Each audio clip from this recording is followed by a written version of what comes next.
굉장히 좋은 업황 속에 실적이 분명 탄탄하게 잘 나오고 있는데 대장격 종목들에 비해서는 여전히 저평가되어 있는 종목들에게 수급이 다시금 분산돼서 들어올 가능성이 높아 보인다. 단기적으로는 그래도 얘네 지금 돈 잘 벌고 큰 문제 없잖아. 근데 얘네 단기적으로 안 살 이유가 없겠는데? 지금 경기 침체로 전기차 수요가 둔화될 거라고 우려가 나오고 있는 상황인데 2차 전지 관련주 괜찮을까요? 저는 그 우려는 지극히 제한적이라고 생각합니다.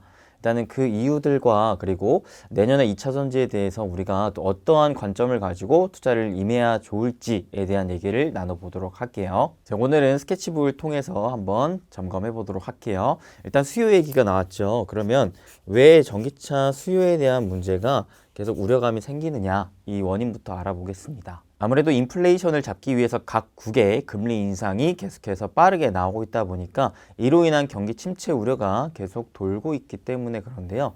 특히나 중국 같은 경우에 부동산 침체로 인한 우려, 그 다음에 유럽 같은 경우엔 에너지 경제 위기로 인한 경기 침체에 따른 전기차 수요가 과연 이렇게 경기가 안 좋은데 사람들이 전기차를 그만큼 살까에 대한 우려가 나고 있다는 거죠. 실제로 중국과 유럽 같은 경우에 전기차 소비 활동에 따른 수요 우려는 분명히 있다고 생각합니다. 다만 이 부분이 국내 2차 전지 관련 기업들에게 영향은 좀 제한적일 것 같다라는 생각이 드는 게 최근에 완성차 업체들의 실적 발표에 따른 코멘트를 보게 되면은 최근 이 전기차 수요보다도 여전히 공급이 딸린 상황이라고 합니다. 아무래도 세계적인 물류난과 유럽 같은 경우 차량용 반도체의 수급난이 여전히 이어지고 있고 미국 같은 경우에 인력난이 있다 보니까 이 전기차를 만들어서 팔고 싶어도 이 만들 수 있는 부분에 대한 제약이 계속 걸리고 있다는 거죠.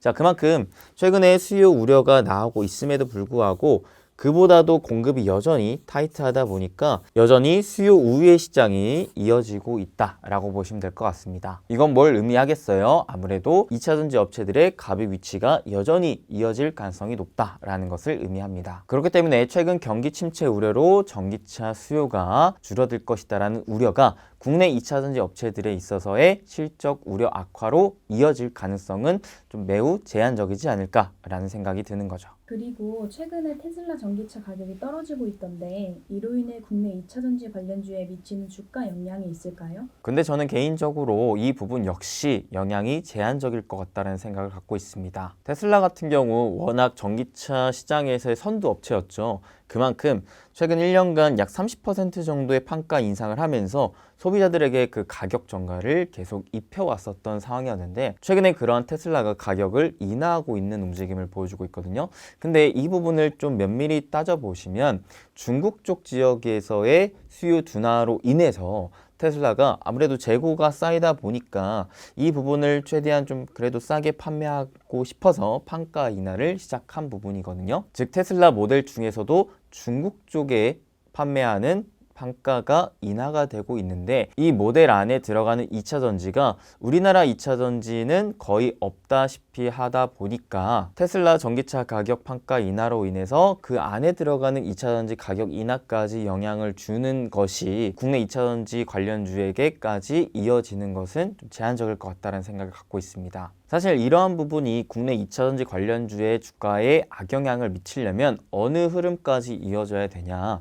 테슬라가 가격을 인하했기 때문에 다른 완성차 업체들도 전기차 가격을 따라서 인하하는 움직임이 나와야 전반적인 가격이 인하가 되면서 국내 2차 전지 관련주들 입장에서도 야 이러다가 우리도 인하해야 될 것 같은데 라는 우려감이 커질 때 비로소 주가에 안 좋은 영향을 받게 될 것 같은데 근데 테슬라 외에 다른 완성차 업체들은 테슬라가 가격을 올릴 때 따라서 올리지를 못했었기 때문에 이번에 테슬라 가격을 인하한다 하더라도 이 완성차 업체들이 이러한 경쟁 국면에서 이기기 위해서 안 그래도 낮은 가격에서 더 떨구기는 쉽지 않을 것 같다는 생각을 가지게 됩니다. 그리고 가격 얘기가 나와서 하는 말인데 최근에 이 전기차 수요가 줄어들 만한 우려가 나오고 있다고 했죠. 근데 그럼에도 불구하고 럭셔리 프리미엄 브랜드의 수요는 여전히 탄탄하다고 합니다. 그래서 완성차 업체 입장에서 봤을 때도 이 럭셔리 프리미엄 브랜드의 차종에 좀 더 주목을 하고 있다라고 하는데요. 안 그래도 여전히 전기차 시장은 공급 대비 수요가 탄탄한 국면에서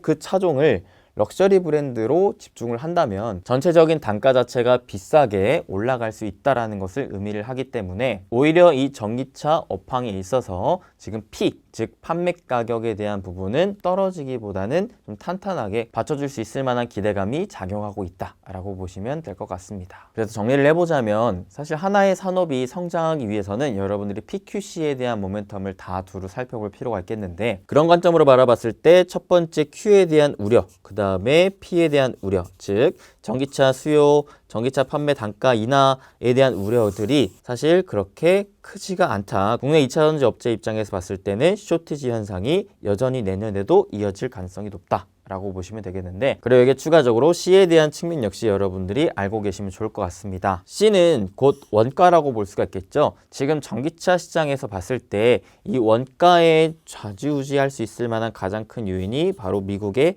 IRA가 아닌가 싶어요. IRA로 인해서 북미 쪽으로의 세제 혜택과 보조금까지 지원을 해주는 부분이 바로 이 IRA이기 때문에 그런데, 실제로 올해 이 IRA 법안이 통과된 이후로 국내 2차전지 관련주들의 주가 상승 흐름이 굉장히 탄탄하게 상승 흐름 보여주고 있죠. 이 법안의 실질적인 시행이 내년부터이다 보니까 이제부터는 여러분들이 주목을 하셔야 될 게, 과연 이 IRA 법안이 언제까지 진행이 될 것이며 어느 규모의 크기로 진행이 될 것인지를 중요하게 봐야 될 것 같습니다. 이 IRA가 또 중요한 게 아까도 얘기했다시피 유럽과 중국 쪽에서 전체적인 전기차 수요 우려가 커져가고 있는 상황이거든요. 실제로 이 두 국가 같은 경우에는 전기차 침투율이 이미 20-30% 정도가 나오면서 각 국가들의 전기차에 따른 보조금마저 줄여가고 있는 국면이기 때문에 요 중국과 유럽에서의 전기차 시장 우려는 앞으로도 계속 이어질 가능성이 높습니다.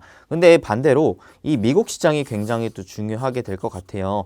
미국은 이제 전기차 침투율이 약 10% 정도밖에 안 돼 있기 때문에 이 유럽과 중국의 전기차 시장을 잡기 위해서라도 보조금 지원을 더욱더 커져가게끔 할 가능성이 높거든요. 지금만 따지고 보더라도 전기차 하나를 구매할 때 이 IRA 법안의 수혜를 받게 되는 기업의 전기차를 사게 될 경우 우리나라 돈으로 약 1,000만 원 정도를 보조받을 수가 있기 때문에 자동차 구매 시에 굉장히 큰 부담을 덜어낼 수가 있어서 미국 입장에서는 전기차 수요, 그 다음에 판매 단가 이 두 가지의 문제를 다 이 IRA를 통해서 해소를 시켜줄 수 있는 부분이라 내년에는 특히나 이 미국의 전기차 시장이 굉장히 중요할 것 같다는 생각을 갖고 있습니다. 그래서 실제로 미국 같은 경우 금리 인상 시기임에도 불구하고 보조금이 증가하고 있는 거의 유일한 지역으로서 내년의 전기차 성장률이 올해와 거의 비슷한 수준으로 성장이 이어질 것을 전망하고 있는 상황입니다. 여기에 내년 2차전지 실적은 전기차 성장률을 상회할 것이다라는 전망까지 나오고 있다 보니 국내 2차전지 관련주들의 내년의 실적 성장 흐름 역시도 여러분들이 기대를 해보시는 게 좋겠죠. 여기에 유럽 또한 미국의 IRA에 대응을 하면서 자체적으로 RMA라고 하는 원자재법을 추진하면서 공급망 다변화에 초점을 맞추면서 추가적으로 탈중국화 움직임에 같이 동조하고 있는 상황이기 때문에 유럽도 그렇고 지금 미국도 그렇고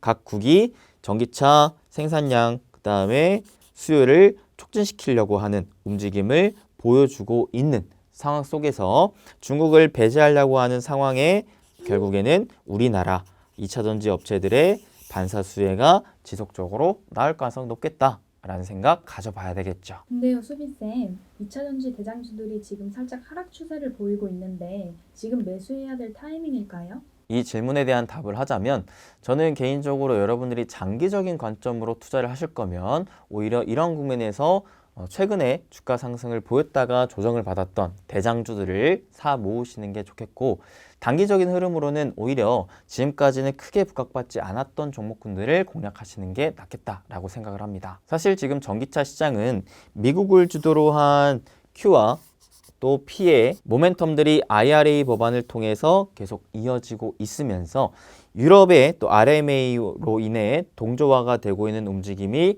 더해지고 있기에 전체적인 전기차 시장의 성장을 의심하기가 어려울 것 같은데, 여기에 더해서 둘 다 탈중국에 대한 움직임들을 보여주고 있는지라 우리나라 2차전지 셀 소재 업체들에 있어서 사실 앞으로 중장기적인 성장이 여전히 탄탄해 보이는 것은 사실이거든요. 그렇다 보니까 최근까지 이 미국의 IRA 법안에 따른 최대 수혜주로 부각을 받으면서 주가 상승 흐름을 좋게 보여줬었던 LG엔솔, 포스코케미칼과 같은 기업들이 장기적으로도 좋을 것 같다는 생각은 여전히 유효하다. 다만 두 가지 문제가 있죠. 그만큼 수혜를 기대하면서 많은 분들이 샀기 때문에 현재 시점이 그렇게 싸다고 보기는 어려운 상황. 둘째로는 시장 상황이 그만큼 또 녹록하지가 않다는 상황입니다. 제가 항상 강조를 하는 게 여러분들 투자는 항상 시장이 우선이 돼야 된다라고 얘기를 하죠. 지금 시장이 우상향 장시라면 대장주가 계속해서 주도주격으로 쭉쭉쭉쭉 치고 올라가는 장세가 나올 수가 있겠지만, 지금은 아직까지도 하락 추세 국면에 있고 시장의 수급이 강하지가 않기 때문에 특히 대장격인 시총 상위주가 계속해서 올라가기에는 크게 무리가 있다라는 것입니다. 아무리 좋은 기업이라도 현재 주가가 어느 정도 고평가되어 있다는 생각이 든다면 조정을 받아야 되는 게 인지상정이라고 볼 수가 있겠죠. 그러니까 기존의 엔솔이라든지 포스코케미칼과 같은 대장격 종목들을 갖고 있으면서 수익을 보고 계셨는데 최근에 주가가 조정이 나와서 속상해하고 계신 분들이 있다 하면은 여전히 그냥 장기적으로 보시면서 마음 노여워하지 마셔라 라고 얘기 드리고 싶고요. 쭉 말씀드렸다시피 아직 여전히 이 전기차 시장 자체가 공급보다 수요가 탄탄하게 받쳐주고 있는 상황인지라 분명히 하방은 잘 이렇게 받쳐주고 있다라고 볼 수 있겠거든요. 그 말은 뭐냐, 지금 시장이 계속해서 누르고 있습니다. 뭘 누르고 있어요? 주도주가 쭉쭉쭉쭉 치고 올라가는 것들을 계속 더 많이 못 올라가게끔 눌러주고 있어요. 그러면서 적정 가치보다 더 비싸게 평가받고 있었던 놈들을 안 돼, 너네는 적정 가치를 받아야 돼, 지금 시장이 녹록지가 않으니까 더 버블이 끼는 거는 안 돼, 불가능해 라고 막는 상황 속에서 오히려 이렇게 빠져나왔던 자금들이 생각을 해봐봐, 이렇게 지금 전기차 업황이 여전히 좋은데 그럼 우리 보고 어쩌라고, 야 아직 오르지 않은 놈들이 있잖아. 그런 놈들 쪽으로 가 하면서 수급이 오히려 이동될 가능성이 높다. 즉 굉장히 좋은 업황 속에 실적이 분명 탄탄하게 잘 나오고 있는데 이 대장격 종목들에 비해서는 여전히 저평가되어 있는 종목들에게 수급이 다시금 분산돼서 들어올 가능성이 높아 보인다. 단기적으로는요. 실제로 이 저평가 받고 있는 업체들이 왜 이렇게 지금 주가가 못 올라갔느냐에 따른 원인이 크게 두 가지를 볼 수가 있겠는데, 첫 번째는 중장기 관점에서의 캐파 확장이 자꾸 지연이 되고 있었다라는 부분, 두 번째로는 메탈 소싱에 대한 능력의 차이가 있었다라는 부분이죠. 자, 근데 이런 부분들이 내년 내후년까지 영향을 주는 것 자체가 지극히 제한적인 부분이다 보니까 얘네가 지금 값싼 요인들이 장기적으로 봤을 때 얘네에 비해서 가치가 그렇게 크지가 않다라고 볼 수 있을 만한 요인들이, 야 근데 반대로 단기적으로는 그래도 얘네 지금 돈 잘 벌고 큰 문제 없잖아, 근데 얘네 단기적으로 안 살 이유가 없겠는데? 라고 생각하는 시선으로 바뀔 수가 있다는 거죠. 그래서 이런 관점으로 여러분들이 단기적으로 참고를 해보셨으면 좋겠는 기업이 크게 한 3, 4개 정도가 있겠는데, 첫 번째는 에코프로비엠입니다. 현재 하이니켈 양극재 쇼티지가 여전히 이어지고 있는 상황 속에서 에코프로비엠의 24년 예상 PER이 18배 정도로 경쟁사 대비 저평가 받고 있는 상황이기 때문에 그렇고, 추가적으로는 LNF도 같이 참고해서 보시면 좋겠죠. 심지어 에코프로비엠 같은 경우 27년까지 중장기 캐파를 확장하면서 수직 계열화를 가장 잘 준비 중인 양극재 기업이기 때문에 여러분들이 추가적으로 공부를 계속 해보시면 좋을 것 같다는 생각을 갖고 있고요. 그 다음에 셀업체 중에서는 삼성 SDI 한번 주목해 보시는 게 좋을 것 같습니다. 24년 예상 PER이 18배로 경쟁사 대비 보수적인 캐파 확장 및 늦은 북미 진출이 할인 요소인데, IRA 법안의 직접적인 세제 혜택이 단기적으로는 제한적이고 탈중국화 방향이 지속적이기에 오히려 기업 가치 대비 저평가되어 있다는 판단이 나오고 있기 때문이죠. 실제로 최근 삼성 SDI 입장에서 봤을 때 추가적인 고객사 확보에 대한 가능성도 북미 쪽 지역 위주로 봤을 때 높아지고 있는 상황이다 보니까 이러한 대규모 수주 발표가 나왔을 때는 삼성 SDI가 단기적으로 주목을 받을 수 있겠다라고 생각을 합니다. 그다음 마지막 제가 내년에는 그래도 2차 전지 중에서도 이 저평가되어 있는 장비주가 좀 부각을 받지 않을까라고 얘기를 드렸었죠. 국내 기업들의 중장기 캐파 증가 방향은 여전히 유효하기 때문에 장비주 입장에서 봤을 때 여러분들이 내년에도 계속 기대를 가져보시는 거 저는 권해드리고 싶습니다. 이렇게 최근 시장이 살짝 조정이 나오는 가운데 2차 전지 기존에 강하게 올라가졌었던 대장격 종목들도 역시 같이 조정을 받고 있는 국면인지라 우리 여러분들이 이러한 부분에 있어서 크게 우려감을 표명하시는 것 같아서 중간 점검 차원으로 2차 전지를 다시금 살펴봤습니다. 사실 그래요. 주가가 올라갈 때는 사람들이 좋은 것만 보려고 하고 좋은 얘기들이 더 많이 나오게 됩니다. 그리고 반대로 주가가 떨어질 때는 어떻게든 안 좋은 얘기들을 막 끄집어내서 안 좋게만 자꾸 생각하게 되고 안 좋게만 얘기하게 돼요. 그래서 실제로 앞전에 2차 전지 관련주가 막 올라갈 때는 많은 분들이 막 꿈과 희망을 품고 2차 전지만 난 게 없다, 2차 전지가 대박이다 하면서 정말 막 환호성을 치셨었는데 반대로 가장 최근에는 어때요? 주가가 떨어지다 보니까 야 이거 왜 이래?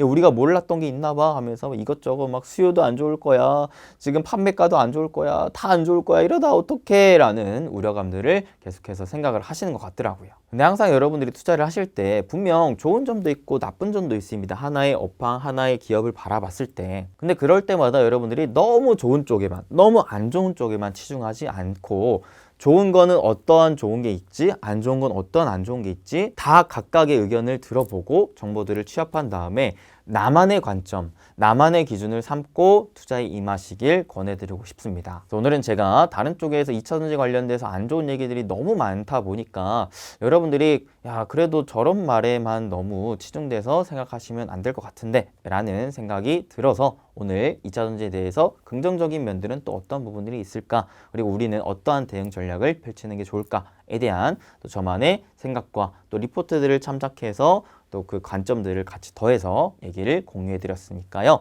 여러분들도 잘 참작하셔서 여러분들만의 투자의 관점 기준을 잡고 좋은 결과로 이끌어내시길 응원하겠습니다. 그러면 저는 또 다음에 더 좋은 영상으로 찾아뵐 수 있도록 노력하겠습니다. 여러분들 항상 건강하시고 행복되세요. 뿅.